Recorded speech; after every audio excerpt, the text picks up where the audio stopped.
Brian Hoyer. Let's go, baby. How many years you play? 15, 18? 15 years. Yeah. I got a list of the teams you played quarterback for. I mean, here's a guy. He plays at Michigan State, does a hell of a job, doesn't get drafted. No.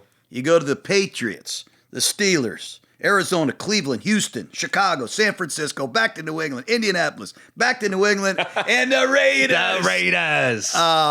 Starting quarterback. I mean, you got a lot of clout. You threw 53 touchdown passes, 11,000 yards. How many guys throw 53 touchdown passes and 11,000 yards? But you spent a lot of time as a backup quarterback. Yeah.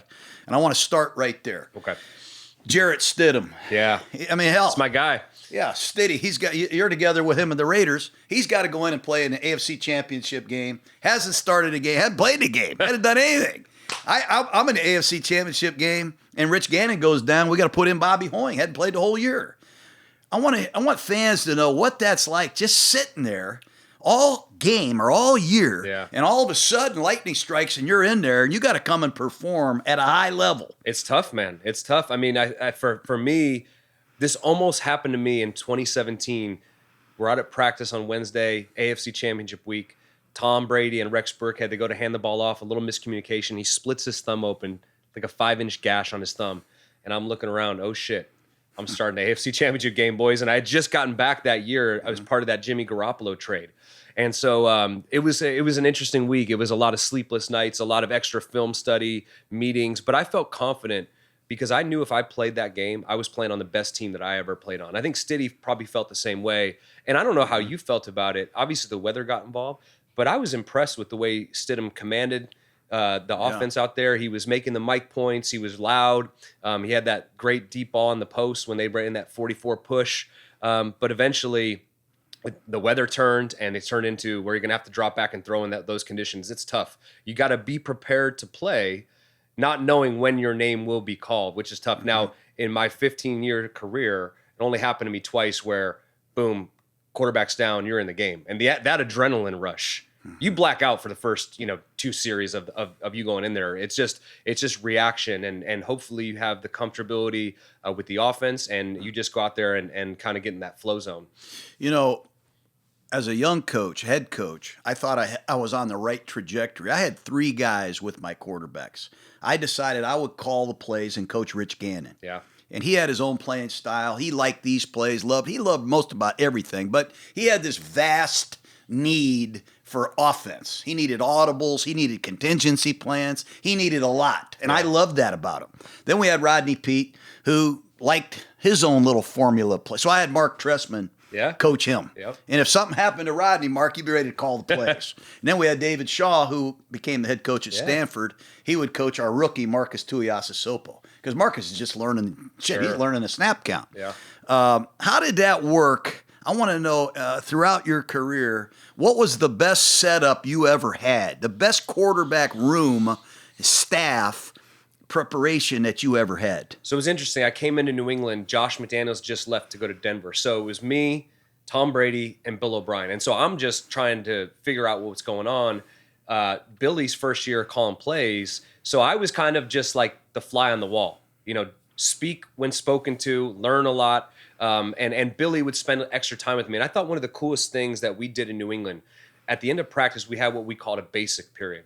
It was for the practice squad guys. It was for the rookies. It was for new acquisitions. You do another 10 to 15 play period at the end of practice.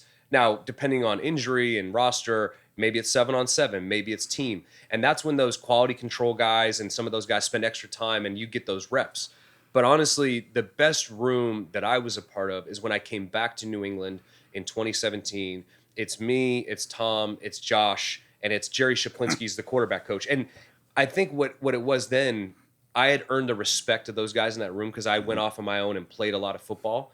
And so it was kind of like we were all getting coached the same way. And it was more and less about coaching and game planning. All right, watch the film. What do you see? Where can we attack these guys?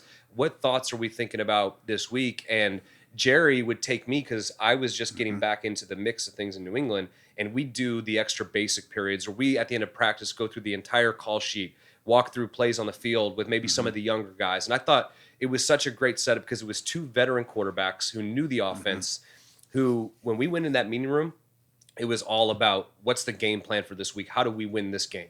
Okay, we got to get together and talk Let's some do football. I would love to. You know, I love to keep learning fundamentals, drills, routines, you know, what you're looking at, how you help Tom Brady. Because I know the backup quarterback is not only there supporting him, encouraging him, but he's also challenging him. He's also providing information, right? Yeah. I want to talk about McDaniels. Okay, let's do it. You know, here's a guy that gets beat up by people because things didn't work out in Denver. They didn't work out with the Raiders. Yep. But here he is again, resurfacing in like a Super Bowl with another guy that Drake May looks like a Tom Brady with wheels. You called that. Yeah. You called it back. Hey, you're sitting there with those guys. You said Drake May's going to be a stud. And you see Dave's face in the background like. Yeah.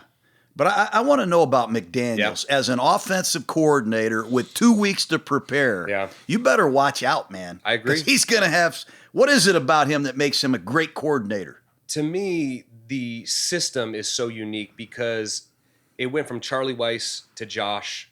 Bill O'Brien took over. Josh came back. And along the way, Tom Brady allowed the system to expand to a level where, look, I've played in pretty much every offensive system.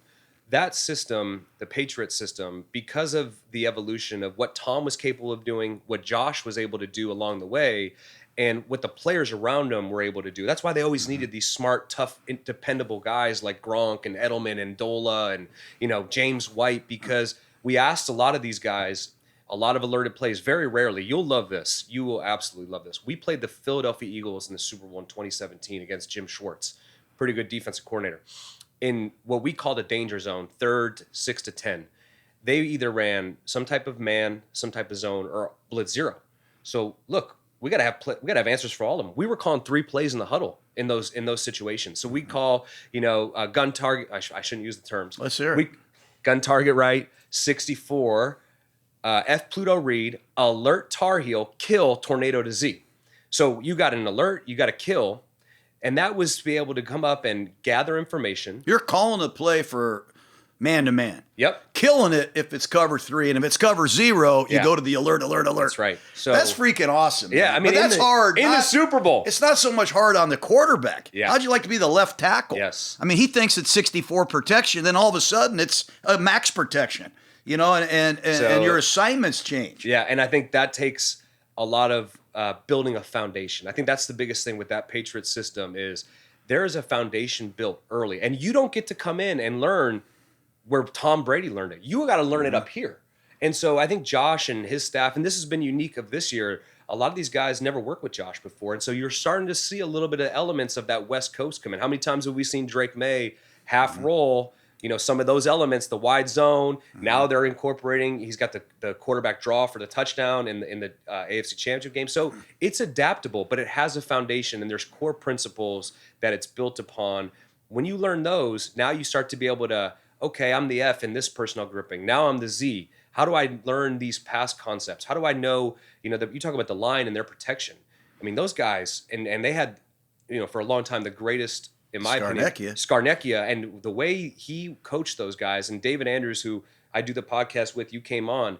I mean, you talked to him about offensive line play, and Scar would always say, we got to see this through one set of eyes. And that guy, that 5 group of men, they play the game so attached and seeing everything the same way. And, you know, it was Joe Tooney and it was Marcus Cannon and it was Mike Onwenu and Shaq Mason. Like, these guys were like, they were like one. It was 5 guys in one. Going back to McDaniels, though, like when you sit there on installation Wednesdays, I called them. Then you got some more installation Thursday, 3rd down, short yardage, whatever, red zone Friday. How much is in a Josh McDaniel game plan? How many? I had a ton of plays. Yeah. Man. What would you like? What would you say? Like 150 in a game? Easy. And a lot of runs, and a lot of it was contingency planning. Yeah. You know, and a lot of it was our no huddle offense. Yeah. So we had a compartment for a lot of different things. 21 personnel, 22, 13, 11. Exactly. How much is in McDaniel's Super Bowl game plan? So I can only go back to my time with him when Bill was the head coach. And Bill didn't want to have a lot of plays. He wanted to, on the call sheet, he wanted to see about 100 to maybe 105 plays. So Josh got smart. He started to have areas where they weren't numbered. It would be like the empty. It would just be like E1, E2. It wasn't numbered like 1 through 120. Then there was a section on the other side like, here's my cover 1 beaters. So you didn't have to number those because if they were playing a lot of cover one, he just turned. So how much would you say he had? I mean, we probably had 160, 175. And because Tom was so specific about the way he wanted things, Tom didn't want to go out there and not have an answer for something. For years, I was doing Monday Night Football. Yeah. And I was enamored going to watch the Patriots practice. Of course, they made us sit in the side there. Yeah. But I would watch Tom look at a wristband. Yep. And I'm like, how the hell does Tom Brady look at a wristband? Because we have the quarterback to coach mechanism. I would say, hey, Brian, let's go trips right, 76, zap, X out, alert 358, blah, blah, blah. Sure. But he's there, and he's got like sheets that he's going through. Why did he like a wristband, and did you like a wristband? So I think it was very game plan oriented. If we had some of those plays, like I just told you about that Super Bowl, 3 play calls in one, sometimes instead of Josh rattling that off, it was quicker to say wristband 56. Yeah. And Tom would be in there. Now, I didn't always love a wristband. I wanted to be able to look the guys in the eyes as I'm calling the plays because I was very directional. If I was saying trips right. Yeah, I would be like, all right, gun left. trips right, Z left, whatever it might be. I wanted to talk to the guys who it pertained to. The linemen, they have to listen to one thing basically, unless there's an alert. They hear protection, they shut their ears off. But there's certain guys and you're emphasizing routes or alerts and you're looking at them eye to eye. But there were some calls that I think were faster to get in there and say, okay, as I rattled off before, it's easier to do this, boom. All right, what did I just say? But I got to a point with Josh where, and I don't know how you did it with your quarterbacks, but he would basically get to the point where we were like a ventriloquist. And as the words were coming in, I was saying them as he was saying them in my ear. And because I was so comfortable in that system, it was almost second nature. Even though he was saying it to me, I knew it really well. And I've been in other places where I'd have to wait for the whole play call to come in my ear and then spit it out. And so I got comfortable doing that. That's how Tom did it. That's how I learned how to do it. But when I was playing for Kyle, in that West Coast system, that I wasn't able to do that. Yeah, in Cleveland and San Francisco, I had to hear the whole call and then regurgitate it back to the huddle. Gruden Goes Long is presented to you by DraftKings Sportsbook. New customers bet $5 and get $300 in bonus bet if your bet wins. Minimum minus 500 odds required. Sign up using promo code Gruden. The crown is yours. Now back to the interview. Well, real quick before you get out of here, I want to just ask you a question here. Your snap count. Yeah. I'm just going to spin the dial here in Arizona. Right. What was your snap count in Arizona? I think that was blue. All right, you want it? Yeah, I want it. All right, Mike's 52. Blue 18. Blue 18's hot. And then when you went to Houston with Bill O'Brien, what was it? That was Billy O was a big white 20. So we went, Mike's right. White 20. White 20's hot. What was it with Shanahan? All right, so ready, set. What number did we do? Ready, set. Green 20. Which was hot. Fucking unbelievable. Do you want a hard 3? I think you deserve a hard 3. Yeah, I'd like to hear a hard 3. All right, Mike's right. Yeah. Black 88. Black 88. Hot, hot, hot. That's like a freaking rap song, man. Isn't that great? The fans out there, you hear Mike 52, Mike 46. Yep. You got to point out the Mike to tell the running back who the line is responsible for, where's the line going. Right. But sometimes you got to have dummy calls. You can't just point the guy out on a pass.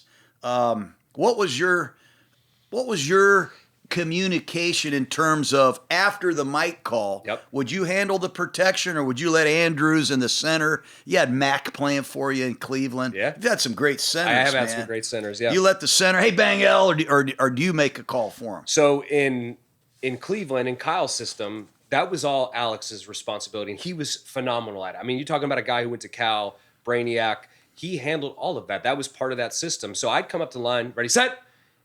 He would make the call, whatever it was. In New England, David would not say anything until we made the mic point. We were the operators. We were going to determine whether it was a run, whether it was a pass. We were going to tell them where we wanted them to go. And then David might say, hey, ram, or, pop, whatever it was, Rita. And so there was a lot of, in that system, nothing can start until the quarterback identifies who the mic is based on. And I loved it that way because you know what it made me do? I had to watch the safeties. Who's rotating down? You love this shit, Oh, I fucking love it. Yeah, I know you do, man. When you were with Ben Roethlisberger, you talk about a bizarre playing style. Yeah. Pumping here, pumping They there. practiced it that way. They practiced it that way. Yeah. One paragraph on Roethlisberger. Big, athletic, and as you said, like, I was only there for 3 weeks. But I watched and witnessed him practice, and I'm sure for you too. Like if I didn't hit the play in rhythm in practice, I was pissed. Yeah. In Pittsburgh, they were like, nope, that's good. That's how we want it. And that's when they had, Mike Wallace and Emmanuel Sanders, and AB was young. Like AB had not even come up yet, but those guys, Heath Miller at tight end, Yeah. Le'Veon Bell. God dang, man. their scramble rules and their understanding of where to go. Because as you know, that's not something you just draw. Like you got to have some influence and tell guys, you go deep, you go short. They were spot on that stuff. I see Tom Brady on every commercial. I see him broadcasting. Hell, he owns the freaking Raiders, man. One paragraph on Brady, maybe that. You know what? That I heard his car was there before everybody else's. I heard he was really honest with his teammates. Yeah. Sometimes, to the point where I can't believe he said that. But Yeah. what was Tom's greatest imprint on you? To me, and I witnessed this in several different phases of my career. Early as a young guy, this is Tom's like 9th year coming off an ACL. You're right. First one there, last to leave, demanded, the utmost. You better give your best around Brady. Like for me as a rookie, meetings break, you got 5 minutes. The offensive line, they go over by their lockers, they play hacky sack. So by November, I feel comfortable. I'm joining in the hacky sack. He comes up to me and goes, hey, what do you do on Z shift to gun trips, right? 64-6 XN sneak, alert 80 smack. And I froze. He's like, all right, well, maybe you better figure that out because if something happens to me Sunday, I don't want this team to go down because you're not prepared. Mm-hmm. And I was like, oh boy, no more hacky sack. When I got that break, I'm making sure I know everything. But the thing to me, and this is something that maybe people didn't see, they saw the results. He was the most incredible leader. And the reason he was that good of a leader is he knew which guys he could be hard on, like Julian. He used to be so hard on Julian. Julian would watch Welker run a route. He'd run it the exact same way. And Tom like, come on, Jules, you got it. And Julian like, I just did the same thing. And he was hard on Julian. He understood he could be hard on Julian. Mm-hmm. There was other guys he realized, I got to love this guy up. I got to wrap my arm around him when he does something wrong and talk to him over to the side. I'm not gonna call him out in front of everybody. And he was incredible. I remember watching him, Gronk's rookie year. We'd have a 2-hour practice. Those guys would stay out for another 40 minutes running seams and crosses until it got it exactly right. So his leadership ability and his ability to connect with everybody on the team, whether it was Devin McCourty or Vince Wilfork or the offensive line, obviously, like his EQ was. Why don't you get in coaching, man? I like doing what I'm doing with you. Why don't you got a lot to you got a lot to get back to the game, man. I mean, you've acquired a ton of knowledge and experience. I'm trying to coach my son right now. We'll see if he listens. Maybe when he gets off, he's going to be a freshman next year, and when he's off to do whatever he does with his life, I wouldn't say no to it. I got to leave you with this: the Patriots are in the Super Bowl. I mean, the NFL is a lot different now than it was. They're playing overseas games. They're playing on Thursdays. You can go from worst to first in a division. You can go from 8-26 to the Super Bowl with a first-year head coach and a second-year quarterback. You're a Patriot. How the hell is this possible? I'd be lying to you if I thought that beginning of the year that they would get here. The Raiders beat them. I know, first week of the season. To me, and because I do live in the area and I'm invested and I know guys on the team, I thought they were going to be good. I thought they could win, 8 to 12 games. Maybe they sneak in as a wild card. But Vrabel came in, and I think he took his experience not only as a player, but as his first stint as a coach in Tennessee. He had that year where he kind of hung out in Cleveland, and I think he had a vision for what he wanted to accomplish. Now, he got paired with a very talented quarterback. He was able to bring Josh McDaniels, who's been a huge key to all of this. But he came in with an idea of a culture, and he sold these guys this culture, and I think he said it after the game last week, like they believed it before they saw the results. They saw this before anybody else did, and then they started to stack wins. And you know what that does in the locker room. Hey, this shit's working. 9-0 on the road. Yeah, man. let's just keep doing what we're doing. And to me, there's something you can't quantify, you can't put a stat to, and that's culture and camaraderie. And when I see these guys playing and they're flying around, I was at the game they played on Thursday night against the Giants. Like they were hitting those guys so damn hard. Jackson Dart, like you told him, you better protect yourself. Yeah. He got hit so hard on the sideline, and like the whole team was fired up. Not just the defense, the offense, the special teams. So they've created this unique culture, and then they just got to go out and execute. It doesn't have to be pretty. You just got to win the game. I'm going to give you 3 guys. Last thing, 11 personnel, Okay. 1 back, 1 tight end, 3 wideouts. I'll give you 3. That you played 15 years. You Okay. played on 100 teams. Who are the best 3 guys that you would want? I'm starting with the tight end, Gronk. Okay, I mean, no in doubt. my opinion, He could block. No one knows that. That's what made Gronk so special. This guy could block like a right tackle, and he wanted to block. He loved blocking. Shit, he would wham. Nobody Nobody wants to wham a 3 technique. Fucking Gronk, he was like volunteering for it. I heard. He loved it. When his rookie year, we had a crack on Van den Bosch. I mean, he took Van den Bosch all the way to the other side of the center. He loved it, and he was laughing while he did it. So Gronk is got to be in there. Receiver, I got to start with Moss. I mean, people ask me about my career. I completed a pass to Randy Moss my rookie year. I got in end of the season, and I never forget it. I went to the sideline. I was like, dude, I just completed a pass to you. He said, shit, keep throwing them. Just How keep about that? keep He throwing goes them from my the way. Raiders to the Patriots, and he catches 23 touchdowns, Yeah. man. I think it's 23. Yeah, incredible. So Moss is there. Okay, Moss my and Gronk. slot is I'm gonna have to go with Jules. Really? I Yeah. mean, I came in with him. He was this underdog, chip on his shoulder, nasty, worked his way. It took a while. Look, I was with him yesterday on his podcast. Yeah. I can't imagine having him on my team. He is a juice guy, yeah. man. He brings it. Julian's the guy, like when you mess around with him, he takes it the extra mile. Like we'd be in the locker room, like, oh, you shove each other. Next thing I know, I'm in a headlock. Like this guy is just intense. You know what's funny about him is when you think of Edelman, you think of a slot. Yeah. I saw him lots of times playing outside. BF, yeah. Because You know? why? Because he knew if he did the dirty work, he'd go in there and block the safety. He'd get rewarded with those play action passes. So Julian played the game the right way. Now he drives me insane sometimes, but I think he's an all timer. Who's your Z? Who you playing over there? Devontae Adams. Forgot about him. Dude, I mean, I only got limited time with Devontae. Yeah. But when you talk about the skill set, size, quickness, speed, strength, play inside, play outside. We had this play, and you would have loved this. And we didn't get to it because Draw it up. all right. We didn't get to it a lot because obviously it didn't work out with Josh. But we had this play, and basically it started with Moss. And so what we would do You talking about the play against Denver where he went back to the pylon? that's top secret.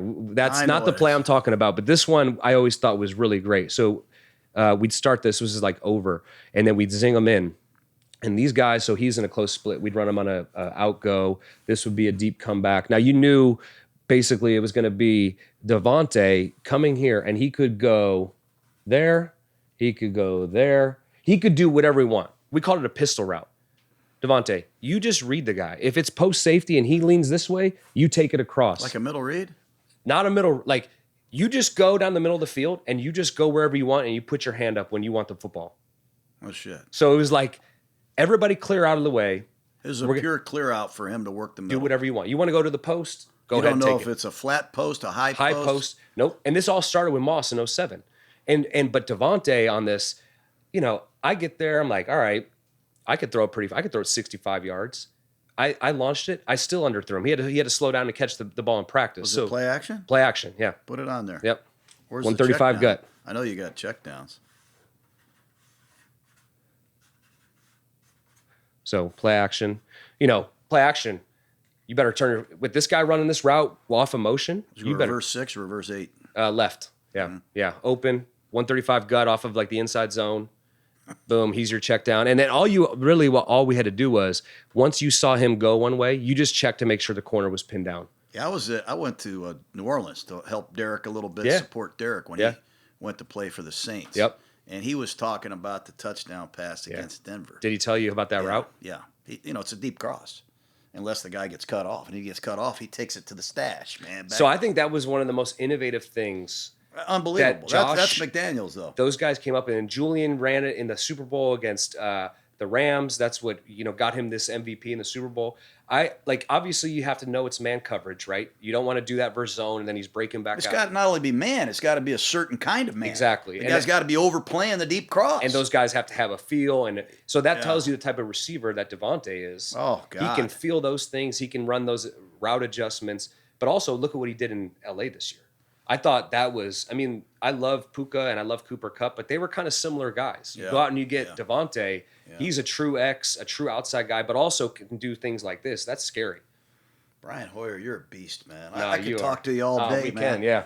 But let's stay in touch and let's find a way to. I love it. You got to come down to Tampa, see my laboratory. I'll be down there. Hey, I just want to say this all. You and I getting connected started with the most epic cameo in the fucking your brother. Yeah, from my brother, and I sent it to you, and you're out there in the Rocky Top Mountains. It was the greatest cameo. I get a cameo from his brother. Yeah, and it says, "Hey, Brian Hoyer's brother here. Can you bust my brother's balls about something?" You talked about sport betting. Yeah, you talked about fantasy football. It was incredible. I think the world of you. You're what makes coaching the greatest profession there is. Having players that are into it, that are trying to get better, that are always ready on a heartbeat's notice, and it's great to make a friend. Yeah, man. great to see you. Thanks for having me. Yeah, thank you, man.